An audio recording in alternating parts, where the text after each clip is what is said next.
Hi, my name is Morgan Deacon, and I'm going to talk to you today about slam poetry using the Writer's Workshop model. So before we begin, I want you to take a minute, and if you have a notebook, use that. If you have just scrap paper, you can use that as well. And I want you to pause this video and answer these two questions. So number one, what are your personal views on poetry? Be honest. A lot of people don't like poetry, and that's okay. And then question number two, how do you approach using poetry in your own classroom? And if you're not an English teacher, would you consider using poetry in your classroom? So go ahead and pause, and when you're ready, you can start watching the video. So a little bit about me. I have taught for 5 years. This will be my 6th year. I've been at Orange County High School for 2 years, where I taught 10th grade and yearbook. And now I am at Chancellor High School in Spotsylvania, Virginia. And I currently teach English 9 and creative writing. The past few years, I've also taught English 10. I've loved poetry since before I could articulate it. And I knew about slam poetry, but didn't necessarily understand its importance until I went to the Library of Congress's book festival a few years ago. And I watched these students perform and saw them grappling with these real world issues in their life. And it reminded me so much of the demographic that I teach. And I knew I needed to give my students an outlet to share their experiences. I use it as an authentic assessment tool around the end of the first 9 weeks. It can be done at any point, but the key for this to be successful is you have to develop a community of writers and a community of learners, and they need to be comfortable with one another. If they are not comfortable with one another, you will not get the students to open up, because traditionally slam poetry deals with hot button topics, and kids are less likely to open up if they're not comfortable. So a little bit about slam poetry. It's a type of performance poetry. It's supposed to be performed. They're not just writing. They are writing and then performing. So it combines the performance with the writing and competition and audience participation. I actually tell students this about the audience participation, and it is overwhelmingly awesome to see them participate, saying go poet if somebody's struggling or they have a reaction to something that is being said, and they might snap or make a sound. It's wonderful to see them participate that way. It's all about that high energy performance style. So a little history of slam poetry. It was influenced by free verse musical styles of the Beats poets like Jack Kerouac and Allen Ginsberg. It became very popular in the US in the 80s. One of the major influencers was Mark Kelly Smith. He was from Chicago, and he believed that academic poetry was too stuffy and there needed to be some sort of looser medium for people. And that's normally where a lot of people are hesitant with poetry. They see this academic poetry that we analyze and overanalyze. And yes, slam poetry still adheres to the form, but it's not as structured as what we're used to. So Writer's Workshop, if you're unfamiliar with it, it has 6 major components. Number one, the teacher is the facilitator. There should be a focus on production, not lecture. Throughout the entire process, the teacher should give student choices. They need to give them plenty of opportunities to talk with their peers. and collaborate with their peers. Um, the best learning happens when you learn from your peers versus learning from your teacher. They should have quick writes and extended writing opportunities throughout the process. They need to use mentor texts, and there are 3 different kinds of mentor texts: student mentors, teacher mentors, and published mentors. I always share my writing with the kids. It gives them confidence, and I tell them that I struggle too, and it's okay to struggle. And then using a notebook or a day book or a journal, whatever you choose to call it, but having a specific place for these kids to write is essential. Okay, so to put both slam poetry and writer's workshop together, a little theory: by giving students a forum to write about their core beliefs that promote social justice, it helps give them a voice as a writer. Students become acutely aware of the way their lives intersect with important social issues. They begin to align themselves with certain causes, which allows us to establish a community that seeks a deeper understanding.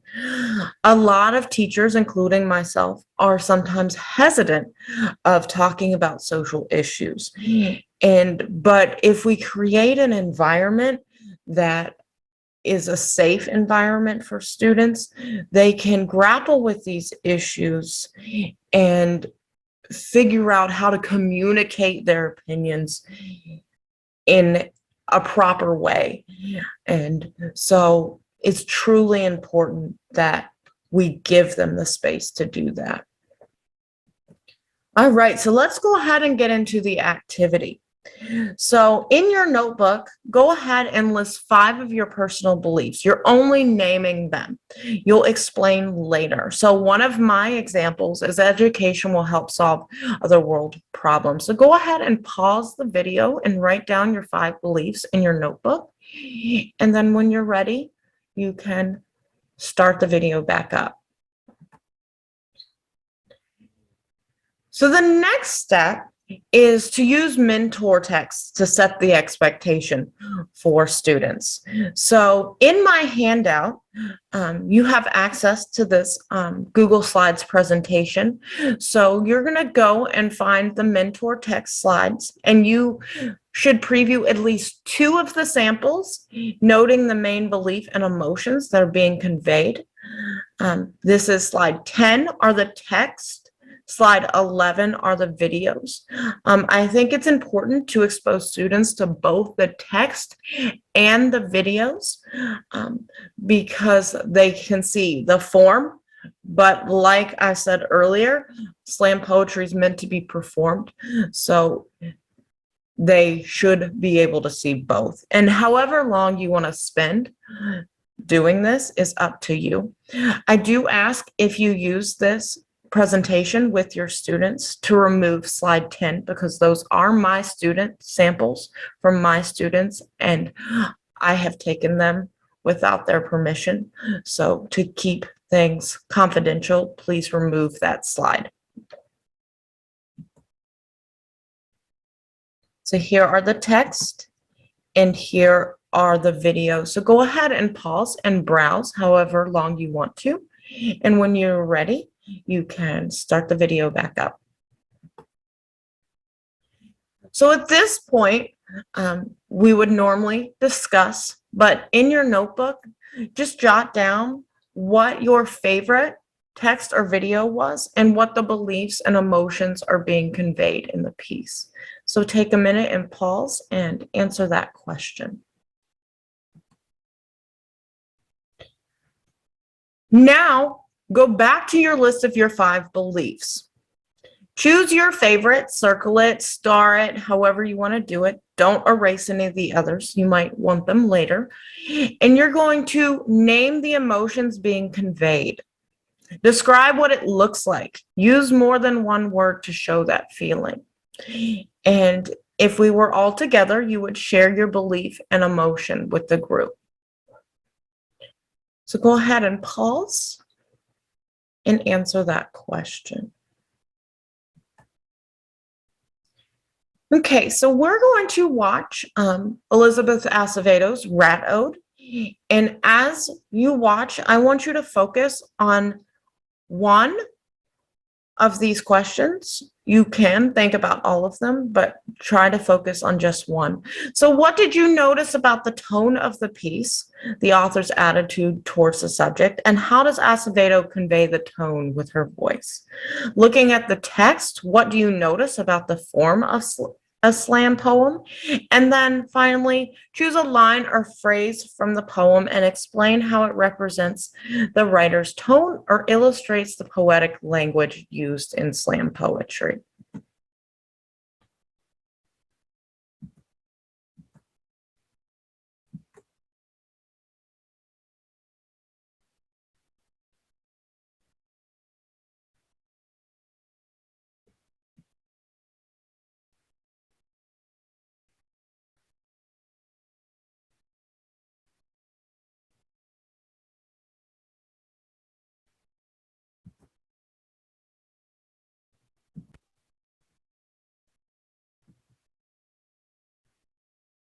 When a lot of people think about poetry, they think it can only be about deer and flowers and the clouds, right?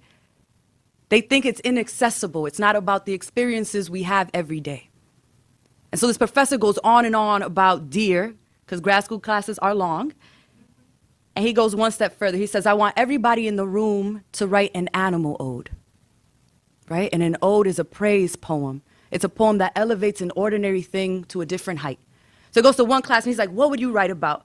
And my classmate is like, well, like Elizabeth Bishop, I would write about the blackbird.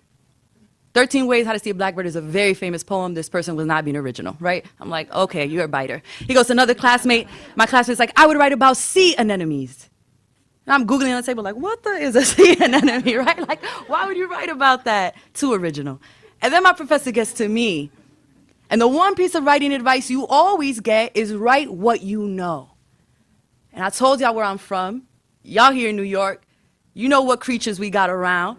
And so I'm hype. I'm like, this is a good answer. I'm like, I would write about rats.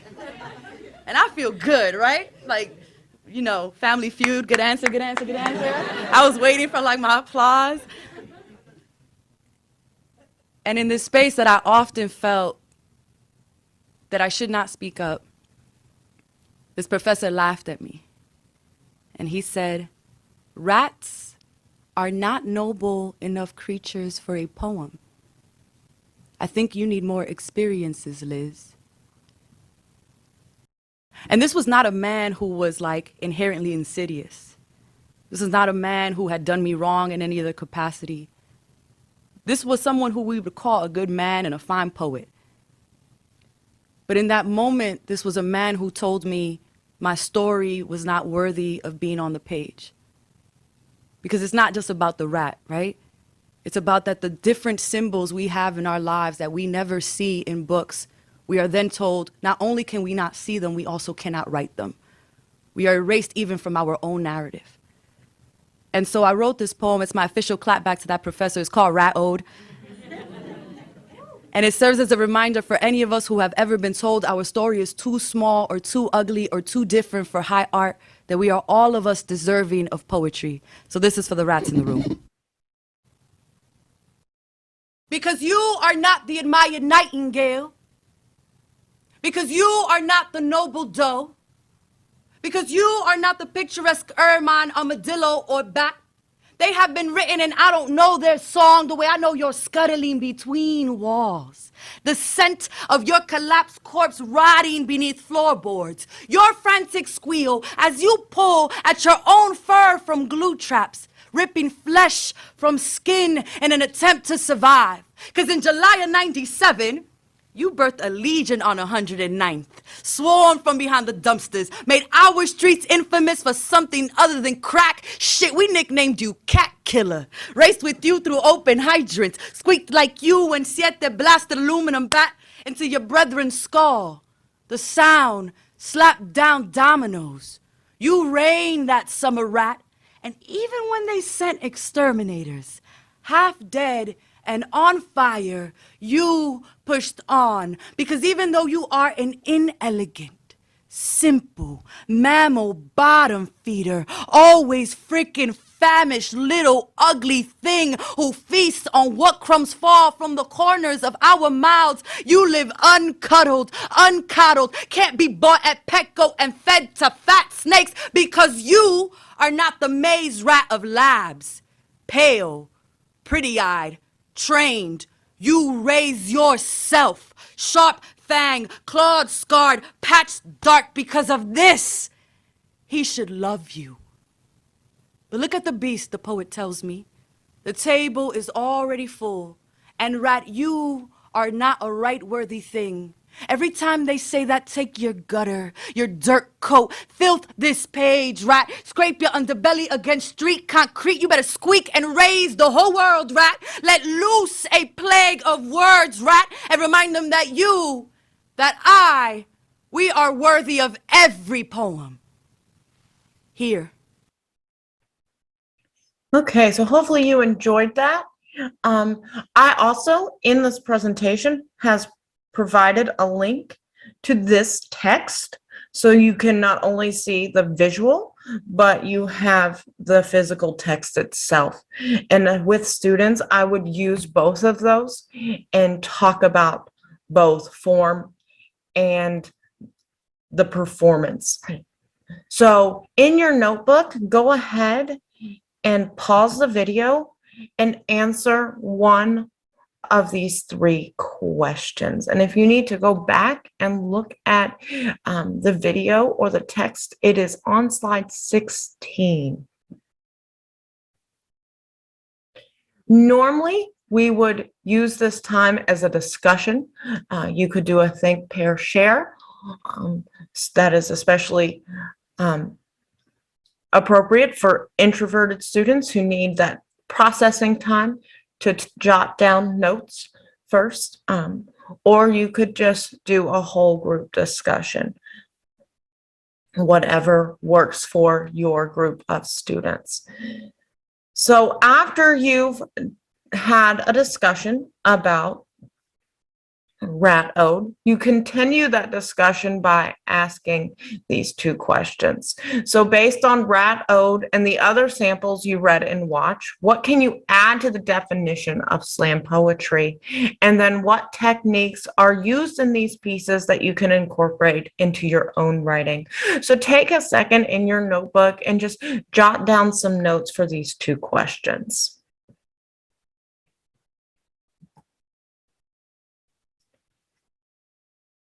Then what are the issues that were addressed in these poems? With some of them, I provided you a little information. That was in case you didn't want to view that based on the subject.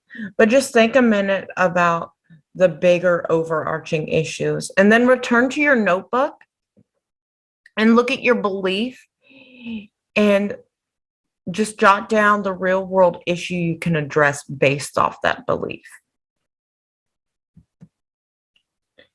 Okay, so here is the extended writing opportunity.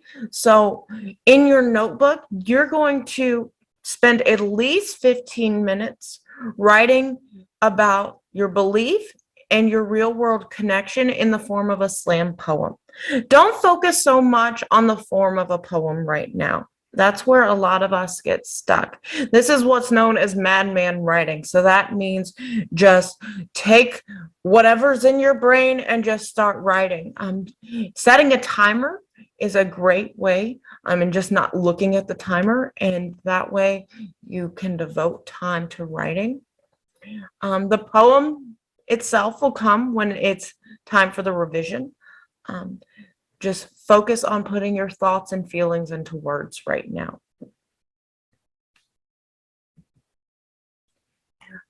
Before we close, I want to say a few things. Free writing plus talk gets even more motion out of the adolescent writers. So it's really important for these kids to have those quick writing opportunities and then discuss it with their classmates and the teacher. And then finally, I want you to do a little self-reflection here now that you've completed this activity. How do you envision using this in your own curriculum? Hopefully this was engaging and it helped you, um, and will help you start your new year in a new way. If you have any questions, feel free to email me. My email is on my handout. If you would like to share your slam poem with me, I would love to read and give you feedback on that as well. Thank you so much for listening, and I look forward to hearing from you.